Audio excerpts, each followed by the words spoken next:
पीलीभीत से भारतीय जनता पार्टी के सांसद वरुण गांधी अपनी बेबाक बयानबाजी से सुर्खियों में रहते हैं। वो अपने बयानों से बीजेपी को भी परेशान कर देते हैं, अपनी ही सरकार पर सवाल खड़े कर देते हैं। केंद्र की मोदी सरकार हो या उत्तर प्रदेश की योगी आदित्यनाथ की सरकार, वो सवाल करने से चूकते नहीं हैं और सरकार को आईना दिखाते हैं। अभी हाल में वो पीलीभीत के दौरे पर थे। वरुण गांधी ने एक बयान दिया जो सोशल मीडिया पर खूब वायरल हो रहा है। इस बयान को लेकर लोग अलग अलग तरह की चर्चा भी कर रहे हैं। कोई उनके सियासी कद का अंदाज़ा लगा रहा है, कोई कह रहा है कि 2024 से पहले वो रास्ते बदल सकते हैं, तो कोई भारतीय जनता पार्टी पर तंज कस रहा है।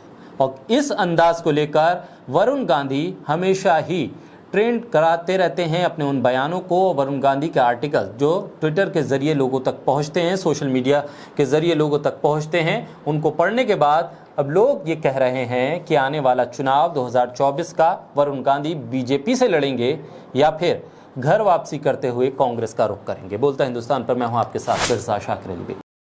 दरअसल वरुण गांधी एक सभा को संबोधित कर रहे थे पीलीभीत में। इसी दौरान मंच पर उनके पास खड़े एक साधु का फोन बजने लगा।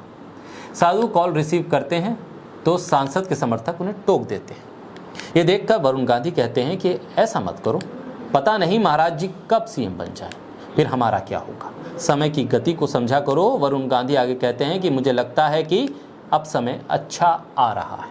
वरुण गांधी का ये तंज क्या योगी आदित्यनाथ पे था, बीजेपी की विचारधारा पर था, बीजेपी से जुड़े हुए लोगों पर था? कई सवाल हैं और वरुण गांधी और सीएम योगी आदित्यनाथ को लेकर कई सवाल खड़े हो रहे हैं। वरुण गांधी ने सोमवार को जनसंवाद कार्यक्रम में राजा और एक गायक की कहानी सुनाई। वरुण गांधी परिवार को लेकर उन्होंने कहा कि गांधी परिवार उस किस्म का नहीं है जो आपसे मीठी मीठी बातें करे, आपका वोट ले और चोरी कर ले। वरुण गांधी ने कहा कि वो भले कड़वी बातें बोले लेकिन बोलेंगे हमेशा सच।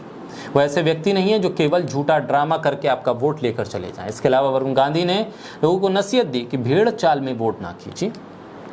ऐसा ना हो कोई आए, भारत माता की जय बोले, जय श्री राम बोले और आपका वोट लेकर चला जाए। ये सीधे सीधे बयान बीजेपी की विचारधारा, बीजेपी के चुनाव लड़ने के तरीके, बीजेपी के कैडर में जिस तरह के संदेश जाते हैं, उस पर सीधा सीधा सवाल वरुण गांधी उठा रहे हैं। भारतीय जनता पार्टी के सांसद वरुण गांधी बेरोजगारी के मुद्दे पर मुखर रहते हैं और योगी आदित्यनाथ की सरकार से भी सवाल करते हैं। उन्होंने कहा कि कब तक हमारे बच्चे पलायन करके ईंट के भट्टों पर काम करेंगे। सरकार को इस पर सोचना चाहिए। बड़े शहरों में रोजगार होना चाहिए, ग्रामीण क्षेत्रों में भी ऐसा कुछ होना चाहिए। अब तक ग्रामीण क्षेत्रों में ऐसा कुछ नहीं है, कारखाने नहीं लग रहे हैं। वरुण गांधी का बार बार बेरोजगारी के मोर्चे पर बीजेपी को घेरना और बेरोजगार लोगों की आवाज़ उठाना सोशल मीडिया के जरिए भी और सरकार की नीतियों की आलोचना करना बीजेपी को मुश्किल में डाल देता है। इस तरह के बयानों से बीजेपी और उनके बीच की दूरी बढ़ती जा रही है। कई बार वरुण गांधी के बचाव में उनकी मां भी आती हैं और कहती हैं कि वरुण गांधी के तेवर जो सोशल मीडिया पर हैं वो सिर्फ वहीं तक सीमित हैं। लेकिन वरुण गांधी के बयान बीजेपी में अंदर तक वार कर रहे हैं। लेकिन अभी तक बीजेपी वरुण गांधी या मेनका गांधी को लेकर खुलकर कुछ भी नहीं बोल रही है। ऐसे में देखना होगा कि 2024 से पहले उत्तर प्रदेश की सियासत में कोई बदलाव होता है। दो बड़े गठबंधन अब सामने हैं। ऐसे में उत्तर प्रदेश की सियासत में अगर वरुण गांधी शिफ्ट होते हैं किसी दूसरे गठबंधन के साथ, तो क्या उस गठबंधन को फायदा होगा, क्या उनके जाने से बीजेपी को नुकसान होगा?